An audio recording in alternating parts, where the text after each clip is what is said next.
Hi, I'm Christina Strickland, managing partner of Raleigh Wealth and Benefits. And today we have Sean Strickland with us, same last name. He is my husband. He is newly joined our team as the Director of Information Technology. And today we are going to talk through some scams and fraud and just all the things that we see as AI and technology become more advanced. We're going to talk through some tips and tricks on how to avoid those and some best practices for how to protect yourself. We see AI and scams coming all the time. We had a client call, gosh, just like 2 or 3 weeks ago and said that they were gonna get new windows in their house and that they needed to take money out to make the payment. And the conversation with the client was, "Hey, can you send the money to the person, like straight to my account or straight to the window account?" And I said, "Well, we can do third party transactions, but I'd rather send the money to you and then you send it." And she said, "Well, they only want Venmo." And I said, "Well, I can't Venmo out of your investment account." But to me, that was a little bit of a red flag that something somewhere was wrong. And so I just said, "Hey, do you have like an invoice for these windows? Have you talked to them on the phone or in person?" And she said, "No, I haven't talked to them yet." And so it was funny because not funny, but part of the conversation was, I said, "Well, when did they come out and measure your windows?" And she said, "They haven't." I said, "Well, how do you know how much you have to pay if they haven't even measured your windows yet?" And so that was, I think, finally the light bulb moment of like, oh, wait, this might not be real. And so I don't tell that story to judge anyone or to make anyone feel silly, but I think that that is just a perfect example of everyday situations that our clients and other individuals are coming up with.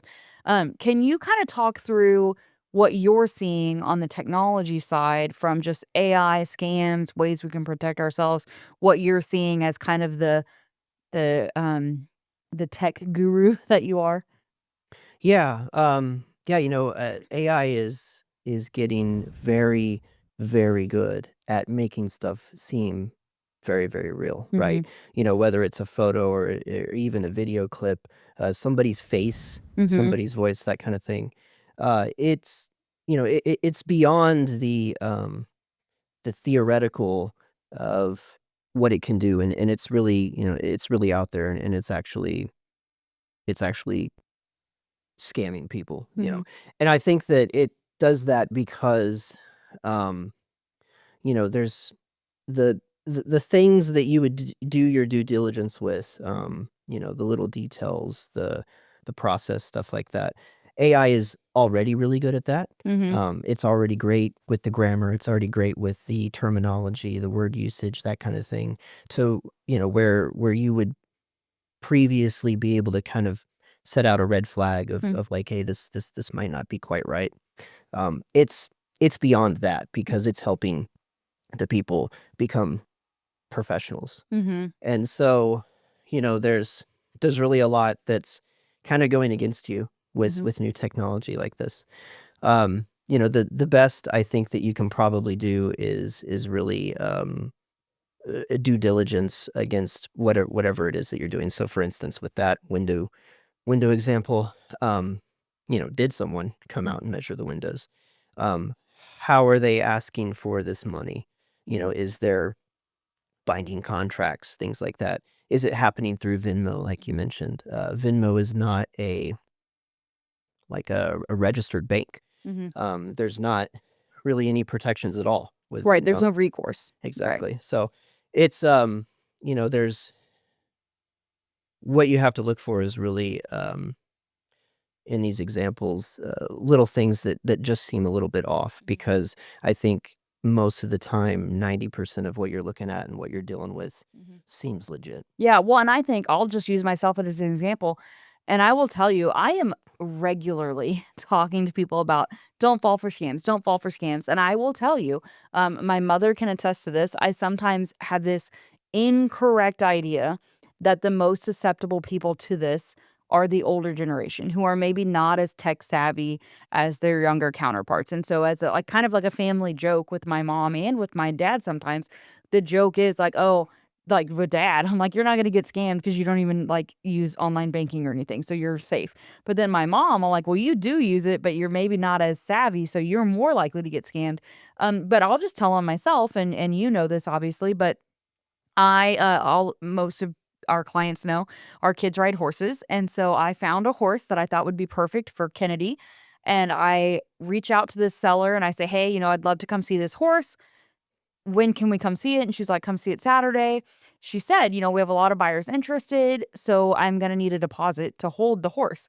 And honestly, that's very, very common in the equine world. It is super common for look at videos of a horse, see pictures of it, ask questions about its bloodlines, its behavior, its tack that it uses. I mean, you do all these things, but it's really common with actual horse trainers to take deposits because there's normally 7 or 8 people interested in that horse because it's a supply and demand issue. There's not a lot of supply of really broke kid safe horses. So when you find one, it feels like a diamond in the rough. So this individual says, hey, I need a deposit.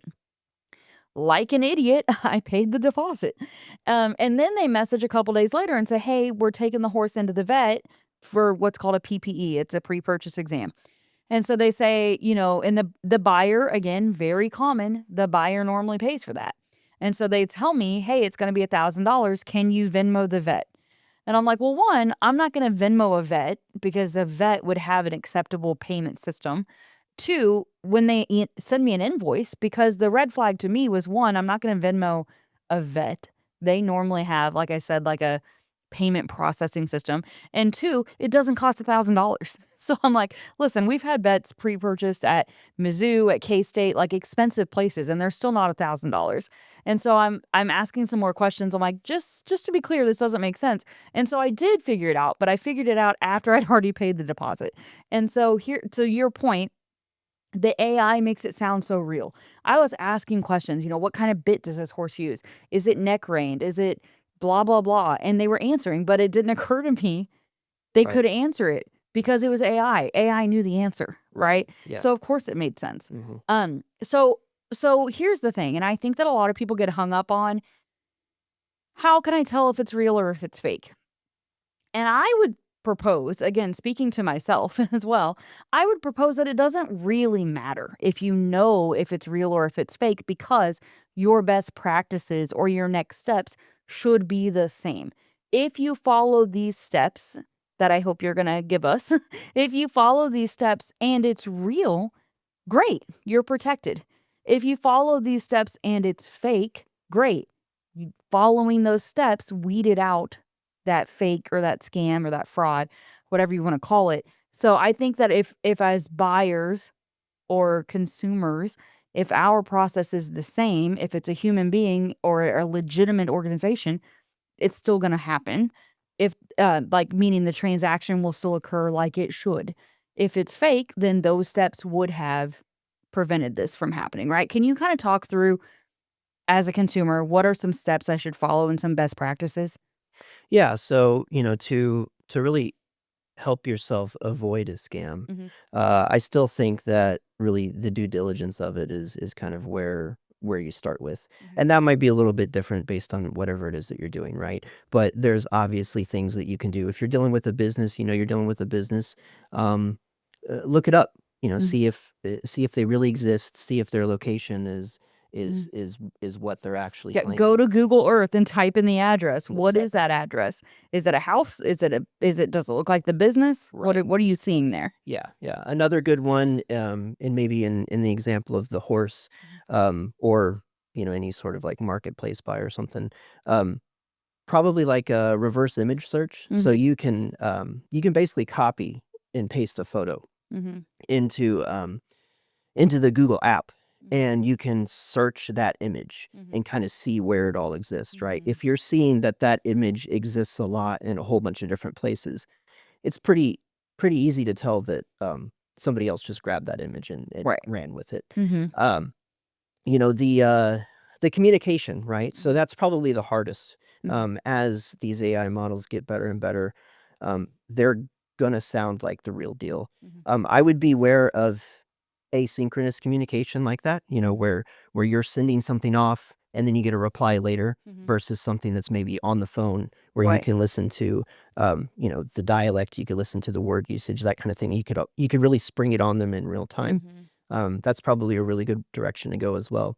And then, lastly, if you can, try to keep this stuff as cash, cashier's checks, that kind of thing. Mhm. Um, in your example, kind of burned a little bit by Venmo, but in some of these examples, there's the ability to hold via other ways. Mhm. Um, Not necessarily just Venmo, maybe you could use Zelle, Mhm. where it's kind of a competitor of Venmo, but it interfaces with banks and things like Mhm. that. So if there's any sort of money laundering or hiding of sources of money that's happening, Mhm. you're a lot less likely to see that with something like Zelle versus Venmo. Um, but but yeah, it really kind of requires looking at all the fronts like that and wondering or digging into how can you be sure that, who you're talking to is really who you think you Mhm. are. Yeah, and I think another thing is, we're talking about specific transactions, but there's also, how do you protect your online bank? How do you protect your email? How do you protect your online investment account? So can you kind of talk through just so we've gone from transaction focused to how do I make sure that, during this particular transaction that I'm going through, I'm protecting myself. But maybe I'm not even doing that. Maybe I'm not buying anything. How do I just protect myself in a world where most of our interactions are online? Like, if I want to check my bank balance, I used to get my statement in the mail and go through and actually, work with my check register and balance the two. I haven't done that for, gosh, probably like 15 years because online banking's a thing now. How do I protect myself when I want to, we're all busy. It's all 24/7, just go, go, go, go, go. So I want the convenience of it. How do I make sure that I can have the convenience without jeopardizing my financial future? Yeah, there's a lot of great easy steps that you can take with that. One that I love to do and I kind of enforce with an iron fist at home or at work is the use of password managers. Mhm. They're really great because they can infinitely come up with really hard to guess, really impossible to guess passwords, Mhm. store them for you, and keep it all, basically locked inside of a vault that you keep with you on your phone, keep with you on your computer. Mhm. It uses a lot of times it uses like biometrics and stuff like that, so that you can really be sure that only you are able to access it. Mhm. Password managers are great for that because what happens a lot is even if somebody has a great password or a password they think is great, um, they'll often reuse it. Yeah. And what happens is a password that gets leaked, say in something silly like, I'm trying to think of the last data breach that even I was in. I think it had something to do with Adobe, right? Mhm. A password that I had used in Adobe. A lot of people will use that same password for their bank. Mhm. They'll use that same password for a password manager. Mhm. They'll use that same password for, retirement logins and things Mhm. like that. And so, it becomes a lot more um, sensitive Mhm. because that one password gets you into so many doors, Sure. right? And so a password manager really kind of enforces or helps you enforce the idea that one password belongs to one login. Yeah. That way, when one password is compromised, because Mhm. they always are, Mhm. um, then at least it's just that one password that's compromised. You can change it Mhm. and move on with your life. Yeah. And Uh, I think that just to cut you off for 5 seconds, well, for longer than 5 seconds, but I have so many people I know that have just a notebook at home, or right. like that, the little black book of passwords. And my thing about that is, one, normally when you need a password, you're not at home sitting at your desk with the drawer. But two, what happens if that notebook gets lost? Or heaven forbid, Mm, you move and you forget where you put it, or it's really tragic, but I've heard of house fires, things like that, where all of a sudden this piece of paper that's supposed to have everything is right. is gone, or it ends up in the wrong hands for some reason. So I think that's another thing about, yes, it's a technology, and yes, it's sometimes frustrating, but you know what, if you have an app on your phone that through biometrics is how you get there, Mhm. you can update it if you need to, you've got it when you need it. Mine, you're probably gonna talk into this, so I might be stealing your thunder a little bit, but my I'm used passwords to it. yeah, you should be. My passwords app on my phone also has code generator. So like when I go to log in to certain financial websites, it immediately says, "Tell me your code." And so I'm going to the passwords app on my phone, selecting the login that I'm trying to, let's say I'm trying to log into AdviceWorks, which is something that many of our clients log into. I select in my passwords manager, I'm trying to log into AdviceWorks. It takes my Face ID and then it gives me a code. And if I don't type that code in within 60 seconds on AdviceWorks, I'm not going to be able to get in. So that's one thing, but there, and I say that because how I get to it is through that password manager. Right. But there are other strategies like texting and phone calls. How does that work?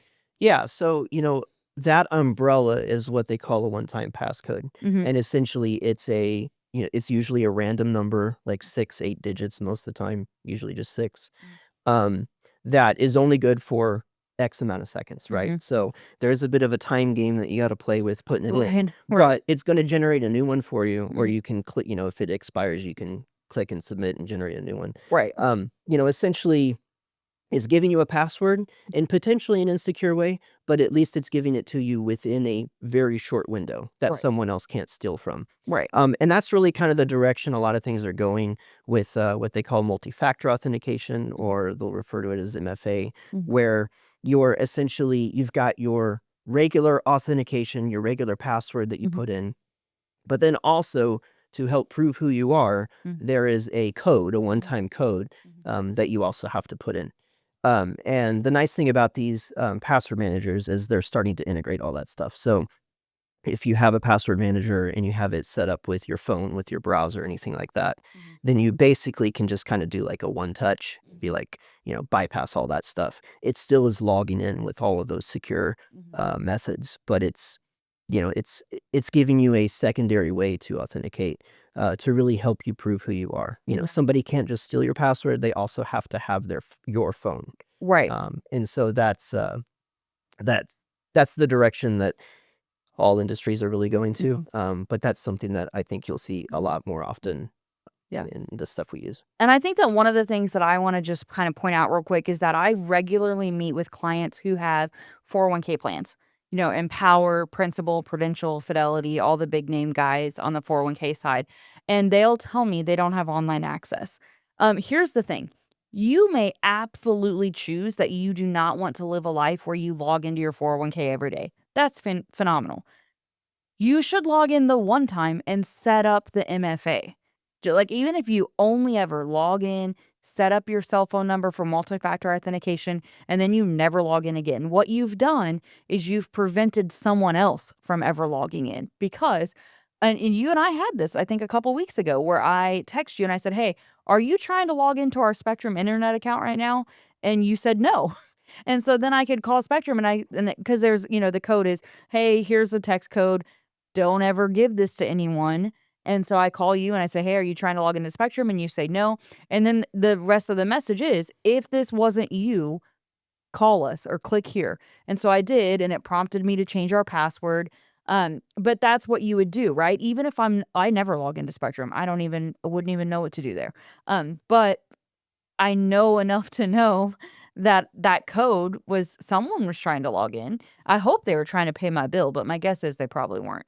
So now I know, hey, I've at least prevented someone else from doing it. Right. Um, okay, so MFA, password devices, what are some other just random tips and tricks to help us stay more secure? Yeah, I think a good one, an oldie, Mhm. is really kind of watching what network you're on, right? Mhm. So, if you're at the coffee shop, that is a big open network, meaning anyone else can join. Mhm. And in most cases, the people who can join can see all the stuff that everybody else is doing as well. Okay. There's even more advanced methods for that, where they might pretend to be Starbucks, but Mhm. they're really they got their own little router set up and it's Mhm. talking to the internet. Mhm. And so, you've got you basically have a network that might be a little sketchy, Mhm. that you don't really want to be on, especially for certain kinds of transactions, Mhm. logging in, that sort of thing. Or you have what they call it's called man in the middle attack, where you're basically pretending to be someone you're not Mm, through that Wi-Fi. okay. So there's there's a lot of great technological advances for devices to kind of get around some of the things that you see there. But if you're logging into something and it's popping up stuff about unsecured networks, Mhm, popping up stuff about what they call self-signed certificates, mhm, those are kind of really nice, easy to see red flags that you really mhm, shouldn't be on that. Usually, in most cases, I would stick with the cellular signal, mhm. um, Or using your hotspot. using a hotspot, that Mhm, kind of thing. Those are easy kind of everyday things that you could do mhm, in that particular example. But yeah, the Wi-Fi I think is a really great mhm.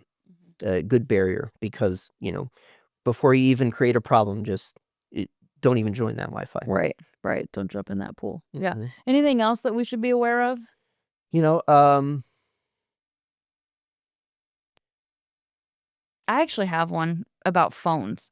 okay, So, yeah, okay, if you receive a call, an incoming call, "Hey, this is your granddaughter. I'm in jail and I need you to bail me out." Or my personal favorite, "This is the Clay County Sheriff Department and, you've got a warrant out for your arrest and you need to." Here's the thing, they're not calling you. So, but again, kind of the if you follow these steps, here's because let's say it was real. It's not, but let's pretend that it was. If you still followed this next step of, okay, great, I'm going to hang up, I'm going to call you myself. I'm going to now search what's the phone number for the Clay County, Missouri Sheriff's Department. Okay, here's the phone number. I'm going to call them. Hey, this is Christina Strickland. Did you just call me? Do you have my granddaughter that I don't even have? Um, and they'll tell me no. But this is the thing, and because I hear so many clients and so many just individuals of, what if that's real? What if my grandchild or my loved family member really is in danger? Well, okay, so if I called the phone number that I know, that I verified, and my loved one really was in danger, the individual at Clay County Sheriff would help me. right, So that's my thing is like, it could be real, and if I still followed that step, they still will help me. But 99 times out of 100, the person that answered the phone, who's the real person at the real phone number that I verified, is gonna say, "No, ma'am, that wasn't us. You know, that was a scam." And so that's a big thing for me is like incoming phone calls. I don't ever take that person's word for it ever. I say, great, if this is real, if I really am past due on my library book from 32 years ago, I'll hang up and I'll call the library myself. Or I'll hang up and I'll call. I had one from US Bank. I had a CD and I really did have a CD at US Bank that was about to mature. And they called and they said, we just want to know what you want to do with this. If you give us your routing and your account number, we'll transfer the money from your CD to whatever checking account you want. And I said, well, one, if you're really US Bank, you already know my routing and my account number. But two, let me just call the bank. And of course, they said, absolutely not. We would never call you and ask you that right, ever. right. But so it's funny because we talk about the internet, Mhm. mail, send us gosh, remember those, like, Ed McMahon checks? Right. Send us your $50 in the mail, and we'll enter you to win this contest, and you could win $100,000, right? Mail and phone, we talk about internet, but mail and phone are still very much Oh yeah. targets as well. Yeah. So I think, we've taken a lot of time, we talked about AI and scams, things we need to do to protect ourselves, and again, there's no shame in any of this, right? Like, I think this is the number one takeaway for me, and I want your number one takeaway too, but my number one takeaway is these people are very advanced. So, like, there is no shame in falling for that, and I'm telling myself that a little bit because I fell for it a week ago. These people are smart. Yeah. These AI systems, these technologies, they know and they prey on your urgency. The urgency. Hey, you got to pay a deposit right now if you want this horse. Mhm. That sense of urgency should have been a clue to me. So my takeaway is you're not dumb. They're just very, very smart. But we can still do everything we can to protect ourselves. What's your one takeaway, Sean? Yeah, absolutely. The the further we go with AI Mhm. and the further we go with technology, the more and more this stuff is going to get harder to find. Mhm. And so I think kind of, just using these best practices to really kind of stay ahead of the curve Mhm. is the real big takeaway because we're far from looking at grammar, we're far from looking at you know, what what what an email looks like when it comes in, because these things are now exactly the way they should be, and worded exactly the way they should be. Mm. And I think unfortunately it's only going to get better. Sure, sure. Well, thank you so much. Appreciate it. If you have questions about how to protect yourselves, or if you ever see something as a client of ours and you just think it might be a scam, but you're not really sure, feel free to let us know. We are always happy, especially if it's investment related. But even if it's not, we are always happy to walk you through with that. You could certainly just email your individual advisor, or you could email us info@rallywb.com, and you can just say, hey, can you just take a second look at this? Let me know if it's legit. We would be more than happy to kind of help you process through that. So thank you so much. If you have any questions, let us know.